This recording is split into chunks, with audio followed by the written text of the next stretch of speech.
지금 당장은 하나님을 외면하는 것 같고 죄악 가운데 있는 것 같지만 하나님은 그 부르신 자들을 끝까지 사랑하시고 인도하시는 분이십니다.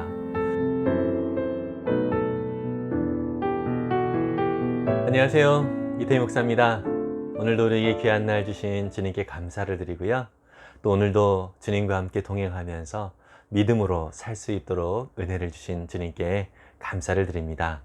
오늘 우리에게 은혜를 주실 하나님의 말씀은 로마서 11장 25절에서 36절까지의 말씀입니다. 제가 새번역 성경으로 읽겠습니다. 형제 자매 여러분, 나는 여러분이 이 신비한 비밀을 알기를 바랍니다. 그것은 여러분이 스스로 현명하다고 생각하는 일이 없게 하려는 것입니다. 그 비밀은 이러합니다. 이방 사람의 수가 다 찰 때까지 이스라엘 사람들 가운데서 일부가 완고해진 대로 있으리라는 것과 온 이스라엘이 구원을 받게 되리라는 것입니다. 그것은 성경에 이렇게 기록되어 있는 바와 같습니다. 구원하시는 분이 시온에서 오실 것이니 야곱에게서 경건하지 못함을 제거하실 것이다. 이것은 그들과 나 사이의 언약이니 내가 그들의 죄를 없앨 때에 이루어질 것이다. 복음의 관점에서 판단하면 이스라엘 사람들은 여러분이 잘 되라고 하나님의 원수가 되었지만 택하심을 받았다는 관점에서 판단하면 그들은 조상 덕분에 하나님의 사랑을 받는 사람들입니다. 하나님께서 주시는 고마운 선물과 부르심은 철회되지 않습니다. 전에 하나님께 순종하지 않던 여러분이 이제 이스라엘 사람의 불순종 때문에 하나님의 자비를 입게 되었습니다. 이와 같이 지금은 순종하지 않고 있는 이스라엘 사람들도 여러분이 받은 그 자비를 보고 회개하여 마침내는 자비하심을 입게 될 것입니다. 하나님께서 모든 사람을 순종하지 않는 상태에 가두신 것은 그들에게 자비를 베푸시려는 것입니다. 하나님의 부유하심은 어찌 그리 크십니까? 하나님의 지혜와 지식은 어찌 그리 깊고 깊으십니까? 그 어느 누가 하나님의 판단을 헤아려 알 수 있으며 그 어느 누가 하나님의 길을 더듬어 찾아낼 수 있겠습니까? 누가 주님의 마음을 알았으며 누가 주님의 조언자가 되겠습니까? 누가 먼저 무엇을 드렸기에 주님의 답례를 바라겠습니까? 만물이 그에게서 나고 그로 말미암아 있고 그를 위하여 있습니다. 그에게 영광이 세세히 있기를 빕니다. 아멘. 지금까지 바울은 자기의 동족인 이스라엘 백성들이 구원을 얻는 방식에 대하여서 언급을 하고 있었는데요. 그렇게 구원의 여정 속에서 하나님께서 일하시는 그 방식이 상당히 신비로운 일이다라고 이야기를 하고 있습니다. 하나님이 행하시는 일은 사람의 생각을 뛰어넘는 일입니다. 때로는 우리가 하나님께서 행하시는 일들에 대하여서 이해하지 못할 때가 많이 있는데요. 그럼에도 불구하고 하나님은 그분의 선하신 뜻대로 모든 일들을 행하고 계신다는 사실을 우리는 깊이 깨달아 알아야 하는 것입니다. 당장 우리가 이해하지 못한다 할지라도 우리가 하나님은 오르시다라고 하는 이 믿음을 가지고 나아가는 삶, 이것이 하나님의 거룩한 백성의 합당한 태도입니다. 물론 우리에겐 때로는 의심이 있을 때가 있습니다. 그것이 잘못된 것은 아니지만 그런 의심은 하나님을 더 바라볼 수 있는 그런 기회로 우리가 삼아야 되는 것이지, 하나님을 공격하거나 또 하나님을 외면하기 위한 방향으로 나아가서는 안 되는 것이죠. 바울은 오늘 본문을 통하여서 결국 이스라엘 백성들이 하나님의 구원의 은혜 가운데 나오게 될 것이다 라고 말씀을 하고 있고요. 이사야의 말씀을 인용하여서 결국 구원하시는 분, 곧 예수 그리스도께서 우리 가운데 오셔서 이스라엘 가운데 경건치 못한 사람들을 다 제거해 주실 것이다 라는 약속의 말씀을 통하여서 이스라엘을 결국 구원해 주실 그 하나님의 신실하신 손길을 바라보고서 그 하나님을 찬양을 하고 있습니다. 하나님께서 결국 이스라엘을 구원하셔야 될 이유가 무엇인가요? 그것은 바로 하나님의 약속, 그 언약 때문에 그렇다라고 하는 것입니다.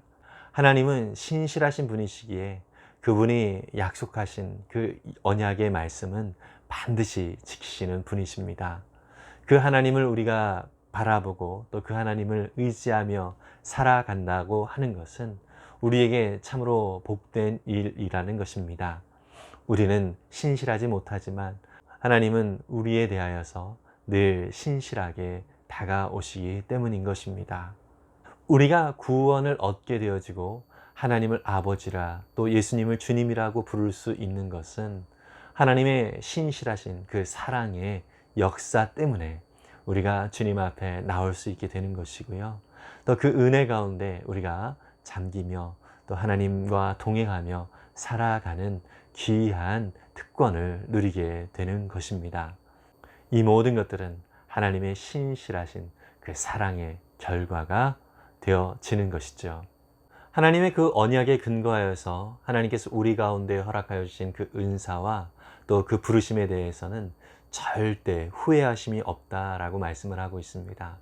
절대 우리를 부르셨을 때에 그 부르심이 철회되지가 않는다라고 하는 것입니다. 비록 우리가 연약하고 심지어 죄 가운데 있다 할지라도 하나님은 끝까지 우리를 추적하셔서 그분의 거룩한 백성답게 우리를 세워 가신다라고 하는 것입니다. 저와 여러분, 우리 당사자가 그렇기도 하고요. 또 우리 주변에 주님을 도저히 믿을 것 같지 않은 분들이 주님 앞에 돌아오면서 또 그들이 주님 안에서 변화되어지는 그 은혜들을 우리는 종종 살펴보게 됩니다.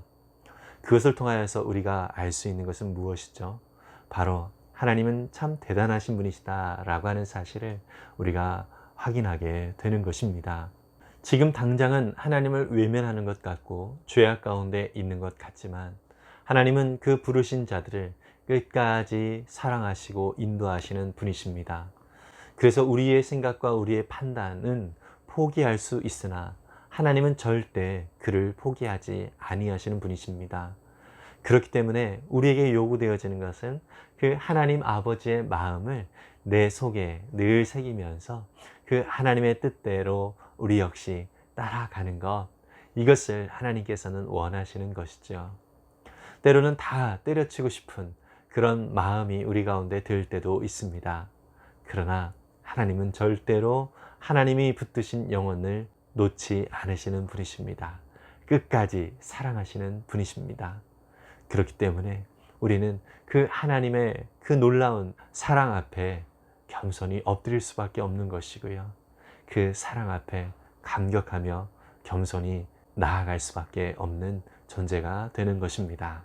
어제의 말씀을 통해서도 우리가 살펴보았던 것처럼 이스라엘이 하나님 앞에 순종치 아니하고 하나님을 외면했다 할지라도 하나님은 참 기가 막힌 방법으로 그들을 다시 한번 돌아오게 하고 또 그들을 택하신 원래의 모습대로 회복시켜 주시는 그런 하나님의 방법을 우리가 확인했습니다. 그 하나님의 신실하신 역사는 저와 여러분들의 오늘의 삶 속에서도 꾸준히 이어지고 있다는 사실을 우리가 꼭 기억하기를 바랍니다. 우리는 당장 우리 앞에 놓여진 현실과 상황 때문에 때로는 낙담을 하기도 하고 때로는 그것으로 인하여서 우리는 절망 가운데 나아갈 수밖에 없는 그러한 연약한 존재입니다. 그렇지만 그 상황 속에서도 여전히 우리 하나님은 일하고 계시고요. 또 우리의 손을 붙들고 일으켜 세워주시는 하나님이시다는 사실을 우리는 꼭 잊지 않기를 바랍니다. 그래서 눈을 들어서 우리와 함께 하시고 사랑의 손길로 인도하시는 그 하나님의 손길을 우리가 붙잡고 믿음의 눈으로 주님을 따라갈 수 있는 우리 모두가 되면 좋겠습니다. 요즘도 우리가 코로나로 인하여서 참 많은 고통을 당하고 있고요. 심지어 그리스도인들이 참 많이 지탄을 받고 있는 그러한 현실인 것입니다. 이러할 때 혹시 우리는 참 큰일 났다 이러한 생각이 들 수도 있으나 우리가 기억해야 할 것은 하나님은 여전히 일하고 계시는 것입니다. 어쩌면 하나님을 오해하고 있고 또 하나님을 믿는다라고 하면서 온전한 믿음을 갖지 못한 사람들의 악함을 드러내어 주시고 하나님이 기뻐하시는 순전한 믿음의 모습이 무엇인지를 다시 한번 돌아볼 수 있도록 인도하시는 놀라운 하나님의 은혜의 기회가 아닌가라고 하는 생각이 들기도 합니다. 그래서 우리가 걱정만 할 것이 아니라 하나님 앞에 겸손히 엎드려 그렇다면 과연 하나님께서 오늘 나를 어떻게 인도하여 주시고 또 우리의 모든 삶 가운데 어떻게 역사하실는지 다시 한번 기대하는 마음으로 하나님 앞에 나아갈 수 있기를 바랍니다. 하나님은 그 영광을 다른 것에 절대 빼앗기지 아니하시는 분이십니다. 그 하나님의 영광이 저와 여러분들을 통하여서 온전히 드러나게 될 것이고요. 또 하나님의 그 신실하신 섭리가 우리의 삶을 통하여서 구석구석에서 더 분명하게 나타나고 또 증거가 되어질 것입니다. 비록 지금은 우리가 이해하지 못한다 할지라도 하나님은 끝까지 우리를 신실하게 인도하심으로 말미암아 결국에는 하나님께서 우리에게 이렇게 행하시려고 그러한 상황들이 우리 가운데 있었구나 라는 믿음의 고백을 하게 될 때가 생길 것입니다. 그러한 믿음을 가지고 오늘 저와 여러분들이 온전한 하나님의 거룩한 백성으로서의 삶을 살아가기를 바랍니다. 바울의 서신서를 보면은요, 특징이 하나 있는데 전반부에는 교리적인 내용들이 나옵니다. 로마서에서는 구원의 원리가 나오죠. 또 후반부에는 바로 그 삶의 모습이 어떠해야 되는지 구체적인 실천의 내용들이 나옵니다. 로마서는 1장부터 11장까지가 바로 그 원리가 나오고 있고요. 우리가 내일부터 살펴볼 12장부터는 하나님 백성다운 삶의 모습이 어떠해야 하는지를 구체적으로 실천 사항들이 나오게 됩니다. 이렇게 바울은 그 하나님의 구원의 원리를 마무리하면서 하나님께 찬양으로 영광을 돌리고 있습니다. 그 구체적인 내용이 33절부터 35절까지 나오고 있는데요. 한번 다시 살펴볼까요? 하나님의 부유하심은 어찌 그리 크십니까? 하나님의 지혜와 지식은 어찌 그리 깊고 깊으십니까? 그 어느 누가 하나님의 판단을 헤아려 알 수 있으며 그 어느 누가 하나님의 길을 더듬어 찾아낼 수 있겠습니까? 정말 하나님의 그 지식과 또 그 지혜와 또 하나님의 그 판단은 우리가 생각하는 것 이상으로 참 놀랍고 귀하다는 내용을 품고 있습니다. 그리고 또한 바울은 이사야 선지자의 고백을 통하여 하나님을 찬양하고 있습니다. 34절인데요. 누가 주님의 마음을 알았으며 누가 주님의 조언자가 되었습니까? 아무도 모른다는 얘기죠. 그리고 아무도 주님을 조언할 수 없다는 것입니다. 홀로 하나이신 그 하나님, 그분은 오직 찬양받으시기에 합당하신 분이시고요. 우리의 삶을 주권적으로 다스리시는 분이시다라는 것입니다. 더불어서 35절에서는 욥기 41장의 말씀을 언급을 하면서 누가 먼저 무엇을 드렸기에 주님의 단례를 바라겠습니까? 우리는 주님 앞에 뭔가를 드릴 만한 것이 아무것도 없다는 것입니다. 하나님은 그냥 그 백성과 함께 교제하는 것 자체만으로 기뻐하시고 또 그것으로 하나님은 우리에게 한없는 사랑을 베푸시는 것을 기쁨으로 여기시는 분이시다라는 것입니다. 우리가 하나님 앞에 무엇인가를 해드려야 될 것이 없다는 것입니다. 바울은 그러한 하나님을 높이고 찬양합니다. 하나님 한 분께서 그 모든 일들을 행하시고 역사하셨다는 사실을 기억하고 그 하나님이 행하신 일을 높이는 것 자체만으로 놀라운 찬양의 고백이 될 수 있는 것입니다. 우리가 하나님 앞에 영광을 돌린다라는 표현을 많이 쓰는데요. 결국 그것은 우리가 무엇인가 하나님 앞에 드리면서 영광을 돌리는 것이 아니라 하나님이 행하신 일들을 감사하고 또 그 행하신 일들이 무엇인가를 높이 찬양하는 것, 이것이 하나님 앞에 영광을 돌리는 삶인 것입니다. 그렇다면 저와 여러분들 하나님 앞에서 오늘 어떻게 영광을 돌릴 수 있을까요? 하나님께서 내게 행하신 일이 무엇인지를 기억하고 또 그 은혜와 그 사랑에 감격하면서 그것을 누리며 하나님을 높일 때 그것이 하나님을 찬양하고 하나님을 영광스럽게 하는 삶이라는 것입니다. 바울도 그런 하나님을 오늘 36절에서 그렇게 고백을 하고 있죠. 만물이 그에게서 났고 그로 말미암아 있고 그를 위하여 있습니다. 그에게 영광이 세세에 있기를 빕니다. 아멘. 이렇게 고백을 하지요. 정말 그렇습니다. 우리의 모든 삶의 근거가 하나님께만 있다는 것입니다. 여러분, 이것이 우리가 참된 복을 누리는 원리인 것입니다. 하나님이 행하신 일이 무엇인지를 기억하고 하나님으로부터 모든 것들이 나왔음을 감사하며 하나님이 주신 모든 것들을 누리는 것, 이것이 저와 여러분들의 삶의 가장 큰 영광을 돌리는 삶이라는 사실을 기억하면서 그 하나님께서 행하신 놀라운 일들을 감사함으로 누릴 수 있는 우리 모두가 되기를 간절히 바랍니다. 기도하겠습니다. 사랑해 주님, 감사합니다. 하나님께서 우리에게 행하신 놀라운 일들, 정말 많은 것들이 있습니다. 아버지, 비록 우리가 하나님을 외면한 때에도 여전히 우리를 기다리시고 인도하여 주신 하나님, 결국은 하나님 앞에 우리가 무릎으로 나아갈 수 있도록, 예수를 주님이라고 고백할 수 있도록 끝까지 인도하신 주님의 놀라운 손길에 감사를 드립니다.